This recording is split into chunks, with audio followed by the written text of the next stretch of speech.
Assalamualaikum warahmatullahi wabarakatuh. Perkenalkan, nama saya Gerald Bradley Aranto Sinuraya. Dalam video kali ini saya akan mempresentasikan salah satu algoritma dalam machine learning yang cukup populer, yaitu Support Vector Machine atau disingkat SVM. Nah, jadi kali ini untuk memulainya saya akan terlebih dahulu memperkenalkan diri. Nama saya Gerald Bradley Aranto Sinuraya dengan NIM akhir 084. Jadi sebelum kita masuk ke teknisnya, kita boleh dulu bahas dari hal-hal yang dekat sama kehidupan kita sehari-hari. Kita sebagai manusia secara alami kadang-kadang tuh melakukan klasifikasi tersendiri dalam pikiran kita. Misalnya kita membedakan laki-laki dan perempuan atau cewek dan cowok. Kita juga kadang-kadang membedakan apa bedanya buah apel dan buah jeruk. Kita juga membedakan apa bedanya hewan anjing dan juga hewan kucing gitu. Jadi terkadang objek-objek ini kita klasifikasikan karena pasti punya ciri yang mirip gitu kan. Jadi kita perlu pikirkan sebenarnya ini objeknya apakah contohnya apel dan jeruk, apakah ini apel, apakah ini jeruk gitu. Bentuk kita klasifikasikan dalam pikiran kita. Nah, dalam pembelajaran kecerdasan buatan, komputer juga bisa melakukan hal serupa dengan bantuan namanya algoritma klasifikasi. Salah satunya adalah SVM. Nah, jadi untuk algoritma klasifikasi sendiri itu ada banyak. Contohnya ada 3 di sini. Yang pertama ada decision tree, terus juga ada random forest, lalu juga ada support vector machine. Nah, kali ini video ini kita bakal membahas fokusnya lebih ke arah ke SFM atau support vector machine. Jadi di sini definisinya support vector machine adalah algoritma machine learning yang diawasi yang mengklasifikasikan data dengan menemukan garis optimal atau hyperplane yang memaksimalkan jarak antara setiap kelas dalam ruang n dimensi. SFM ini pertama kali diperkenalkan oleh Bossor, Guyon, dan Vapnik pada tahun 1992. Algoritma ini termasuk dalam kategori supervised learning yang artinya kita harus melatih komputer terlebih dahulu. Oke. Jadi, contohnya di sini, misalkan kita ada gambar anjing dan juga gambar kucing. Nah, komputer tuh akan mempelajari ciri-ciri dari masing-masing hewan. Lalu saat kita kasih gambar, dia baru bisa tahu, oh ternyata ini kucing gitu. Jadi dalam proses klasifikasi ini, SFM tuh punya 3 komponen utama, yaitu support vector, hyperplane, dan juga margin. Yang pertama, untuk support vector itu adalah data titik yang paling dekat dengan garis pemisah dan berasal dari 2 kelas yang berbeda. Untuk hyperplane sendiri adalah garis atau bidang pemisah yang digunakan untuk membagi 2 kelas. Terakhir ada margin.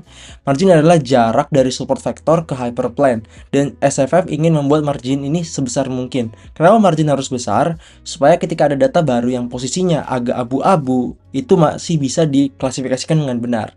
Kalau marginnya sempit, model bisa gampang salah, tapi kalau marginnya lebar, model lebih aman dalam mengambil keputusan gitu.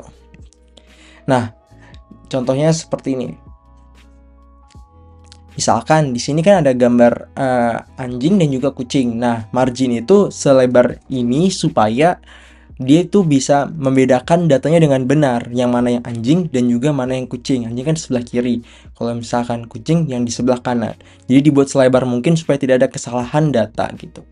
Nah, kalau misalkan marginnya terlalu kecil, mungkin aja ada gambar anjing yang masuk ke klasifikasi kucing. Kalau mungkin juga kebalikannya, mungkin ada data kucing yang masuk ke dalam klasifikasinya anjing. Jadi dibuat selebar mungkin supaya tidak mengganggu klasifikasinya. Nah, mungkin klasifikasi itu kadang-kadang ada data yang nggak sesederhana itu, yang nggak bisa kita pisahin dengan cara sederhana aja seperti garis lurus yang seperti tadi kita sudah kasih contoh. Kadang-kadang data itu bisa bercampur ataupun secara kompleks seperti ini. Mungkin diagonal, mungkin juga ada melingkar, mungkin juga ada spiral, atau bahkan kita bisa saling bertumpuk gitu.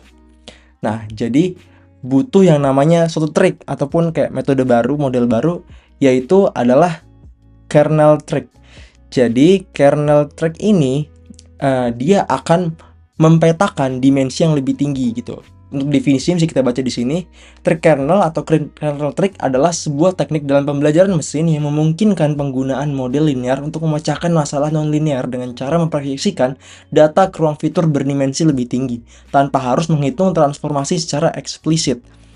Jadi di sini kita bakal membuat data yang dipetakan ke dimensi yang lebih tinggi. Di sini contohnya digambar adalah dimensi 3, di mana pemisah antar kelas bisa dilakukan dengan lurus. Jadi setelah kita sudah klasifikasikan datanya, kita sudah petakan baru datanya di klasifikasi yang baru, dengan dua klasifikasi yang berbeda ini sudah disatukan dalam satu dimensi yang berbeda. Setelah itu kita bakal klasifikasiin dengan cara 3 dimensi gitu.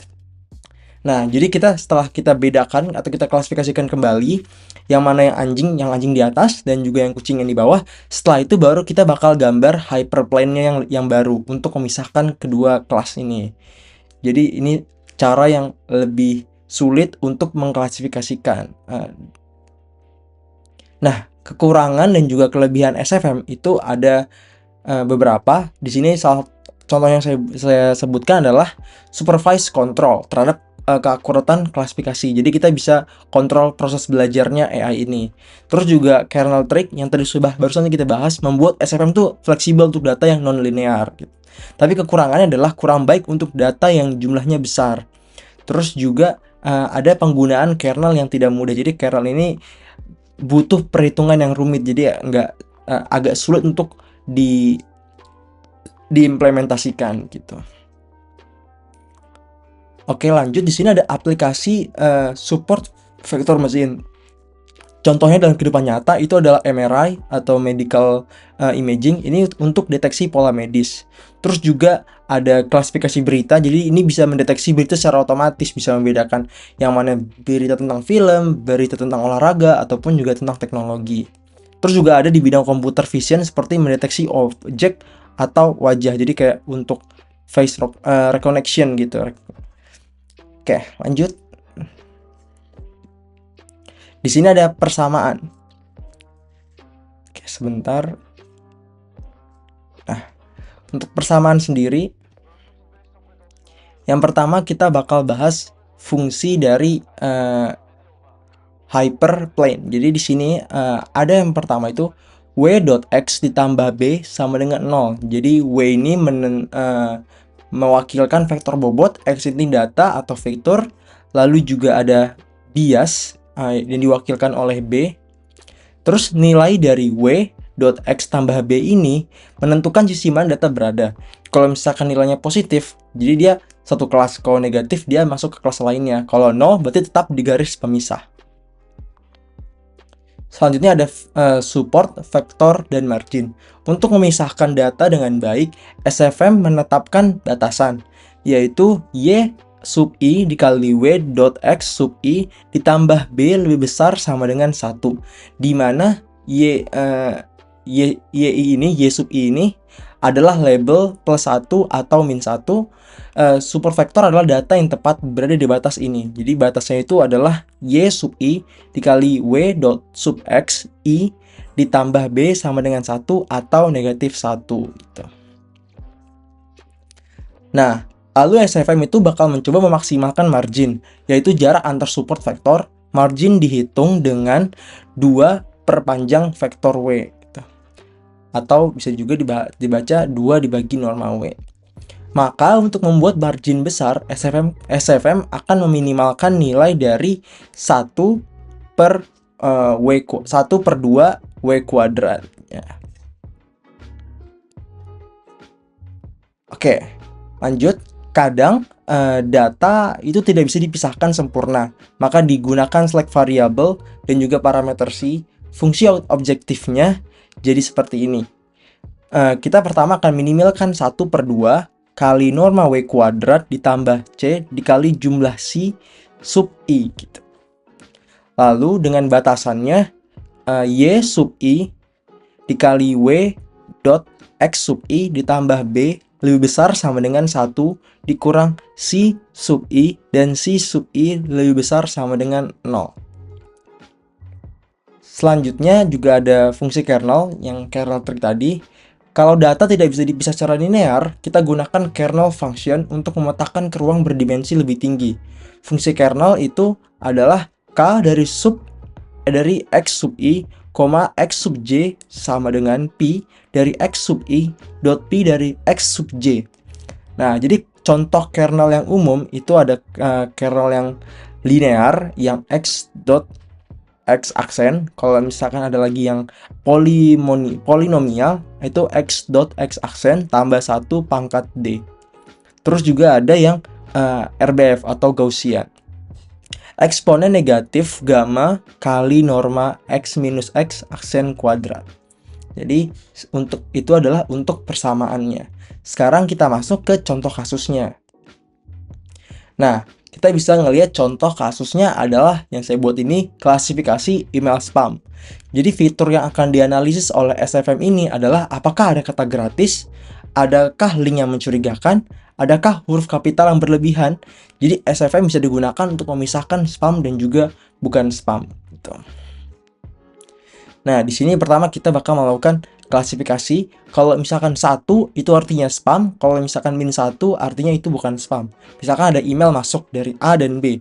Kita bisa klasifikasi nih. Kita bisa lihat apakah huruf kapitalnya ada 5, kalau misalkan ada. Nah, kalau misalkan di A ini huruf kapitalnya ada 5, kalau di B nggak ada. Kalau kata gratisnya di email A ada, kalau di email B nggak ada.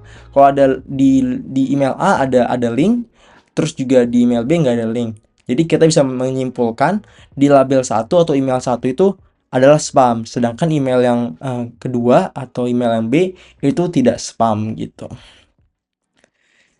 Jadi saat sudah kita analisis atau SFM analisis, dia bakal mengklasifikasikan dan membuat hyperplane yang baru yang memisahkan antara spam dan juga yang bukan spam gitu. Ini di sini adalah contoh klasifikasinya. Jadi kesimpulannya, support vector machine adalah algoritma pembelajaran terawasi yang sangat kuat untuk klasifikasi. Ia bekerja dengan membangun hyperplane optimal di antara dua kelas, memaksimalkan margin, dan juga jika perlu menggunakan kernel trick untuk menangani data yang tidak linear. Jadi sekian dari presentasi saya, kurang lebihnya mohon maaf. Assalamualaikum warahmatullahi wabarakatuh.